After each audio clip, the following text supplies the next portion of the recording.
Hello family and friends. Today we're going to be looking at the candy tuft.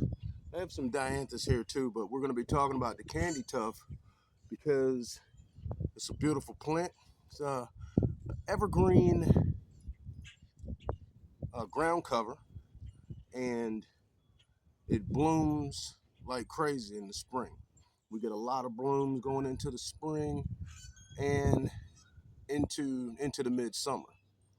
Now these candy tuft have a nice cluster blooms on them. And when they're not blooming, you get a beautiful foliage that's evergreen. Now, these blooms here, if I can get it in focus, you can see that each one of these stems is like a little bouquet of blooms, and it's beautiful. And if you look down between those blooms, you see those little yellow dots, kind of yellow-green dots. Those are the blooms that haven't opened yet. Now, the candy tuft is a beautiful evergreen ground cover. Um, and we're going to be putting a drift around our tree out front. Let's try to keep these focused. And when you're planting these, you want to dig your hole twice the size and put in some good garden soil. We have been using these for several years, and we have a drift going around our tree out front. And a couple of them got damaged. Uh, Maybe animals or something like that, but we have a few empty spaces and we're going to be closing those in. So if you're ready for that, we can take you along on this journey. And we can get this drift filled in so that we have a solid ring around the tree.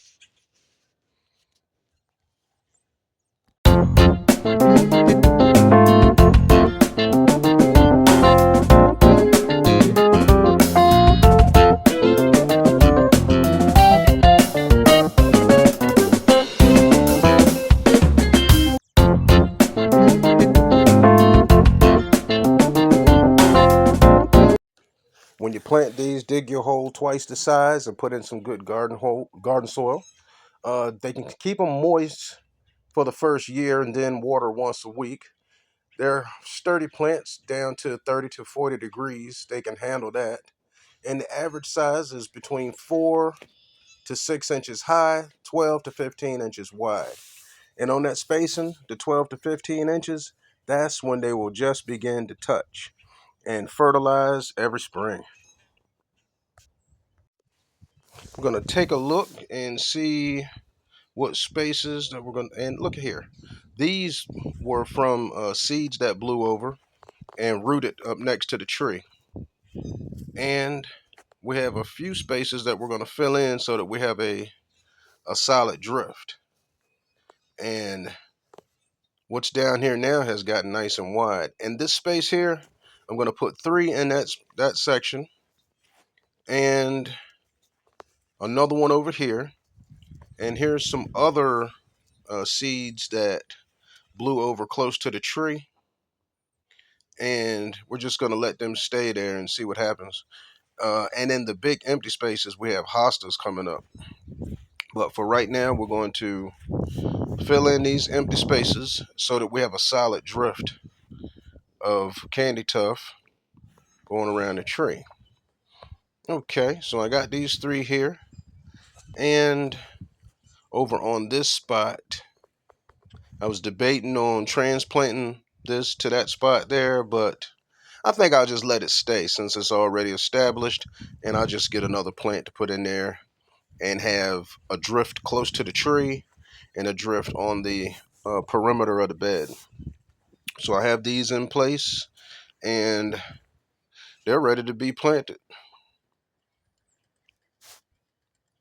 And these, what we'll do is dig the hole twice the size. But before you do anything, you want to pull your mulch back so that you don't get soil on top of the mulch.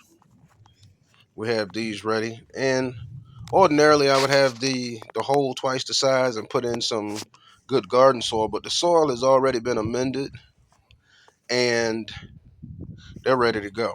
And they're closer than they would be, closer than the tag says, but because I just want a nice solid drift going through, going around this tree. So we have the holes ready to go, and we got those planted.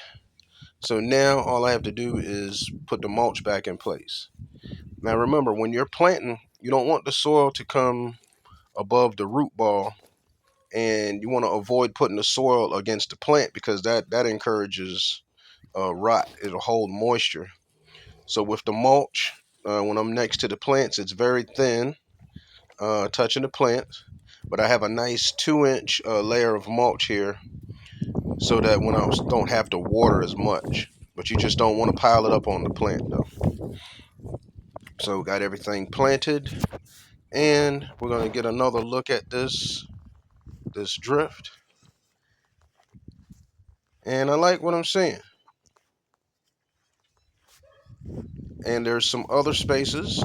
We may get a few more plants, but it is early in the spring. We could just let it fill in. But so far, so good. This is our drift around the tree, and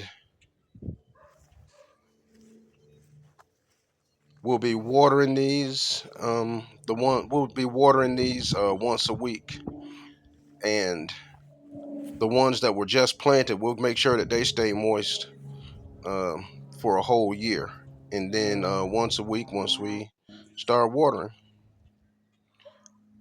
So I have some stones around the light to keep our solar light in place. And this is another look at the drift. If you enjoyed this content, don't forget to hit the subscribe button and the notification bell so that you know when our videos are being posted. Enjoy your day.